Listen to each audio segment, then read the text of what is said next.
Today for foster orientation. Thank you. As you obviously know that fostering is a big life-saving tool that the Portsmouth Humane Society uses. It helps us save more animals by utilizing people's homes for animals that might have where they're frightened or scared and they need that extra one-on-one to help them get over their fright, or if they're on medication due to upper respiratories, or if they've had a broken limb or something that is in a cast. A lot of times the fosters will be, when it comes to like adult cats or dogs, that'll be a medical foster.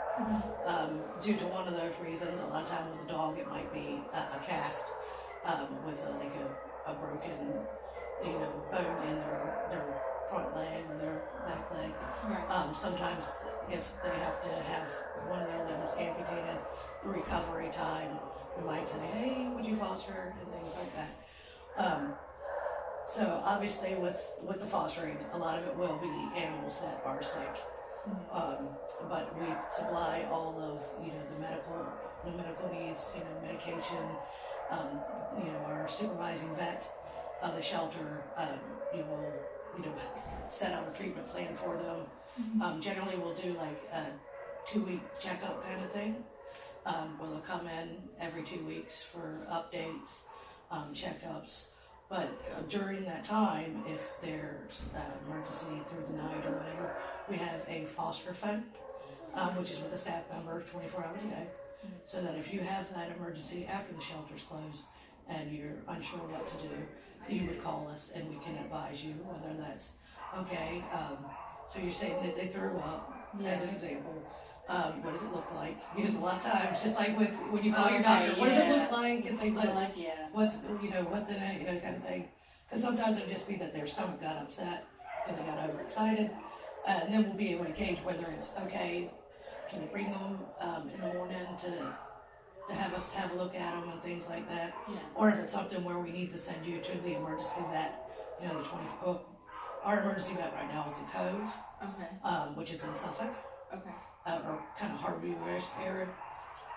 So if it's like something where we're feeling like that this needs immediate medical attention, we'll be like, is it possible for you to go take them to the Cove, kind of thing, and then we'd go from there. If it was like, no, I don't have a car or whatever, it might be where we're like, okay, well, I'm gonna call such and such to see if they can come pick up the animal and take it. Because if it needs emergency medical, then obviously we need to get them there somehow.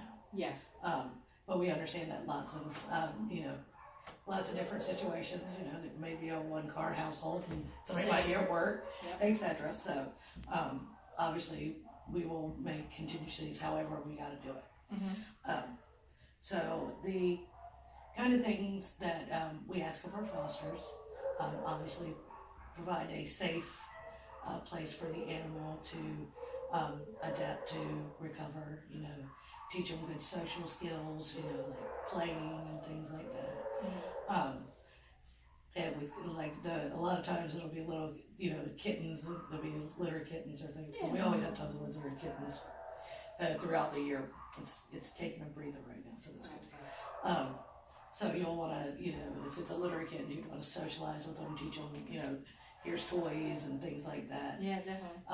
If they're, ones that jump on you and try to, bite, you're going to be like, if you play with the animals with your fingers, and encourage that, they'll do it more. So then you would get like a toy so that they see that, oh, okay, the toy is what I do it with, not with the person. So things like that. But we would ask you to help with the socialization, the recovery stages when it's the medications, and that, you would bring them back for their vet appointments and things like that. And if you're unable to, that you'll give us as much notice as possible so that we can either reschedule or, something where they absolutely need to be seen, make arrangements for the animal to get it. So what you can expect from us is that we'll give you all the available information on the health and behavior of the animal that you're going to foster, that we're going to supply all of the medication, You're not going to be financially responsible for their medication and vet care and everything like that. Okay. That is the sole responsibility of the Portsmouth Humane Society. We have supplies. I have these little foster bags, so you get a little setup for your cats or your dogs. Yeah. If you need additional supplies as you're fostering, you can always come in. I'll give you more. If you're able to and you don't mind, you can buy additional food or litter, etc. Mm-hmm. And all of it is tax deductible because we are a 501c3. Oh. And if you keep your receipts, we can do you a little donation receipt. But you can also just save them, and when you're doing your taxes at the end of the year, those are your taxable donations that you have done. Okay. Because everything that is for an animal that is from the Portsmouth Humane Society is a tax deduction, as being a nonprofit. Yeah. So, but we do try to make sure that we're with you every step of the way to make sure that not only is it an enjoyable and successful thing for the animal, it's an enjoyable and successful thing for the foster family. Right. Because we understand that even if it's one person that signs up, everybody in the household at the end of ends up being involved. Yeah. Which is fantastic. Yeah. Because everybody gets to know all the little quirks. So when you would come back, when the animals do come back to go back to being made available for adoption, we'll ask you, would you fill out a little survey about them so that we learn about how they are in the home. Did you notice that this particular can of wet food makes their stomach queasy and they end up getting sick, or any of the little quirks that in the shelter we might not know about, or home behavior, are they like completely picked up being potty trained right off the bat? Oh, okay. Kind of things, so that we can share that with a potential family that's going to give them their forever home. Okay. We've all had the foster foul, is what we call it, when you foster an animal. Oh, And you're like, I can't let them go back. And a lot of people are like, I can't foster because it's going to be so hard to let them go. But what you need to tell yourself is that you have done everything to make sure that this is going to be a success in their forever home, and they're going to find somebody to love them just as much as you. Mm-hmm.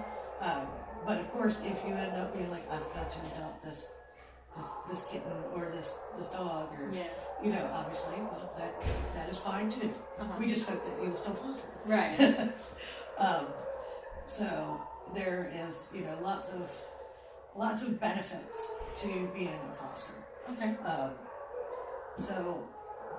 But anyways, when you bring them back and you fill out the little survey, then we will get them set up and they become adoptable, and then you can take a break from fostering, or you can say, hey, now that they're back, or do you have anybody else to foster? It's okay. You can take breaks in between, or you can, if you want to foster back to back to back to back, that's fine too. Unless they've had an illness, then you'll want to get your area all cleaned and sanitized, and maybe come back the next day to get another animal. Yeah. Just because, like, if it's kittens and overnight you keep them in a dog crate, you want your dog crate to be all sanitized and everything like that. Okay. So if it's just a socialization, that's fine. You can automatically get another one. Yeah. But if there was an illness thing, we recommend at least giving it 24 hours to get all your stuff clean and things. Yeah. Just to make sure that these ones don't end up with what it was, because sometimes with the germs. Right. So another thing that we have that's great for the foster program is that we now have a dedicated Facebook page. So once you become a foster, we add you to the Facebook, because it is a secret group, so that not just anybody can join. Right. We'll add you to it, and we'll post up there the animals that we need foster for. We also encourage you to post updates of how your fosters are doing, pictures, things like that. It's a great way to get to know other fosters that are with the Portsmouth Humane Society. Most of the staff are on there too, so we'll answer questions and things like that. So if you've got a question, you're like, oh, I don't really want to call the shelter because it's not really anything, you can always put it out there. Any of the other fosters can answer it, as long as it's not a specific medical question about the animal. Okay. At which case you'll want to speak to the animal managers and the shelter manager, so that they can talk with the vet to see what exactly how she wants to proceed. But other than that, like if it's a behavior question, oh, my cat for some reason really won't use this litter box. Maybe someone will pipe up, well, what litter are you using? And then you chat like that, and they might go, oh yeah, I tried that. Yeah, mine did the same thing. It's something about that litter. Oh, okay. You know, things like it's a great tool to make it, you know, a more successful and enjoyable experience for you. Yeah. Because you know, some people are dog people. They only ever had dogs, and then they foster a litter of kittens, and they're like, oh my god, That's what I don't know what to do with these things. Yeah. But actually, kittens are very easy to foster. A lot of people are like, oh my god, they're going to be so hard to foster. It's actually quite easy as long as they're eating on their own. It's when they're bottle feeders. It's more involved. Like cats, if you have at least 2 kittens, they wear each other out too. And then you add like toys and you play with them, and they'll be all napping everywhere. Aww. So I quite enjoy fostering kittens myself. Yeah. So it is good. So with the Facebook page, as I said, is a great tool. Excuse me. So how it works is like you'll answer a call via Facebook. Mm-hmm. We'll contact you and say, okay, when would you like to pick them up? Yeah. So then you'd say, oh, well, I can come in after work today, so I'll probably be there around 4. Yeah. So you come in and we'll get the animals ready and we'll do the foster paperwork. Mm-hmm. So the foster paperwork is just saying that you're taking custody of them to your home, Mm-hmm. but we're still financially responsible for them and all their care and things. Mm-hmm. It's just to, you know, ensure that, you know, everybody involved understands, you know, the obligations and things, and it's the obligation of the Humane Society to make sure that the animals' welfare is always Right. met. So, after all the paperwork's done, we'll introduce you to your foster animal. Mm-hmm. We'll tell you everything that we know. If it is a litter of kittens, we'll be like, okay, these 2 are females, this is a male. Oh, okay. You know, they came in as strays, or they were under surrender, or they're shelter offspring. Because sometimes we'll get a cat in that's pregnant that we don't realize, Okay. and they give birth in the shelter, Yeah. and that makes them shelter offspring. And we'll tell you, okay, they're eating mush, which is just soft food. Mm-hmm. So it's food with water, and it makes it softer, and that would be mush. Okay. So that means they're weaned off of mom's milk, Yeah. but they're not quite eating all the hard. So we'll do mush, and we'll introduce dry, you know, regular dry, and they'll start eating that too. Or Yeah. whether they're just on regular kitten food, Mm-hmm. or if they've got something going on with their mouth or anything, whether they're on just, you know, wet food, etc. like that. Mm-hmm. So we'll tell you all those kinds of things. We'll find out, besides the regular foster bag, if there's any other supplies you needed or anything like that. If they're on medications, we bring you the medications. We'll go over each medication with you, of why they're taking it, how much they're going to take. Mm-hmm. And at the point, after they finish their medication, if they're all non-symptomatic and everything, you just be like, yeah, they're doing great, they feel so much better. Yeah. Or if, hey, Doc here is still really sneezy and snotty. The other 2 they only sneeze every once in a while, but this one I think is still really sick. Yeah. Then we'd be like, okay, can you bring them in? We need to, you know, look at them. And they might have to go to a different medication, or, you know, things like that. Or maybe we'll be like, oh, well, let's keep Doc here so that we can take him out to the vet clinic, or have the vet check him over or something like that. Yeah. If the other 2 are healthy and things like that. So, obviously, if you have animals of your own, Mm-hmm. there is going to be risks. So, but say you have a dog and you're fostering kittens. The kittens' illnesses and upper respiratories and things are generally just cat-based. And the same with dogs. Like dogs get kennel cough, Okay. which is their form of upper respiratory infection. Yep. So generally it's a minimal risk, but there's still a risk, just like with anything. You know, sometimes us, if we're sick enough, we can actually make our animals sick, and vice versa. Huh.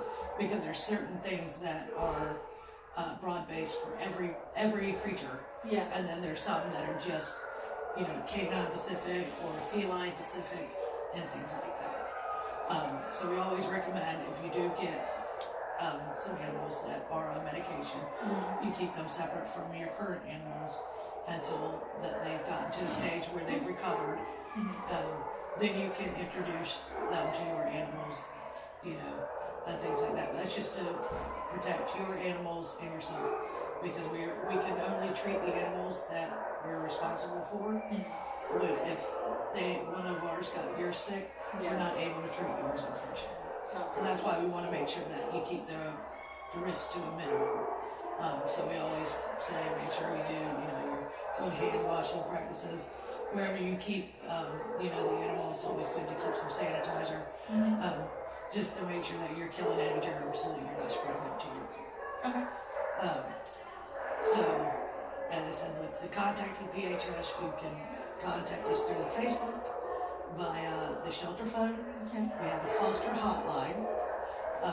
If it's a emergency or medical question, you just inquire. You can always reach us by email as well.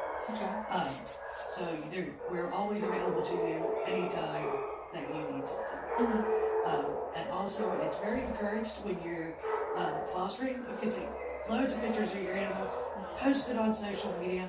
If you find an adoption family for them, then when their fostering's over, they can come on up and adopt them. So we highly encourage it. You don't have to hide them away in a corner and be like, "No, you can't see my foster animal." If you have friends come over and they're like, "Oh, you got some foster animals?" Let them play with them. Maybe they'll want to take one out. Right. So all they got to do is come up here and do the paperwork, and we can transfer them from you to them. Okay. All right. So do you have any questions? Are stay-at-home mom kind of deals? Are they the only ones that can really foster? I mean, what about working? Oh, we have all kinds of foster families. A lot of the times our bottle feeder kittens will be, whether it's a stay-at-home parent or somebody who works from home, because they generally need to eat every 3 to 4 hours. But then we also have people that work in offices that say, "Oh, if you're fostering animals, you can bring them in." So with bottle feeders, it's always generally has to be somebody that's very flexible because of their eating schedule. But there's no limitation from us to who you can foster. Because if you say you got a litter of kittens, as long as they're eating on their own, it's fine. Because they can be in a spare bedroom or a spare bathroom, or if you have we can hook you up with a big dog crate, and we set them up with litter box and food and things like that, and they can be in there while you're at work. So, and then when you come home, you go and check them all out, play with them and things like that. So unless there's a eating or medication schedule conflict, it's no problem what your work schedule is or anything like that. So, do you have any other questions for us? No, it's the main one really, because I can tell my husband, we can still have them, depending. So. All right. Well, I have a foster handbook which goes over some of the stuff that we've just talked about, and it tells you about our mission and that we're an open admission policy. So we get all the stray animals of Portsmouth, as well as we take in owner surrenders and things like that. And it just goes into a little bit more details and things like that for you, so that if you have a question you think of later, you can always look in here and see if it's there. And this also has our daytime phone number and our after hours hotline, so that you already have it straight off the bat. But every time that you foster an animal, the number will be put in the paperwork, just to make sure that you always have that foster hotline number. Right. Okay. So, well, thank you so much for coming in today. All right. I greatly appreciate it. Thank you. And we look forward to working with you. Yeah, you too.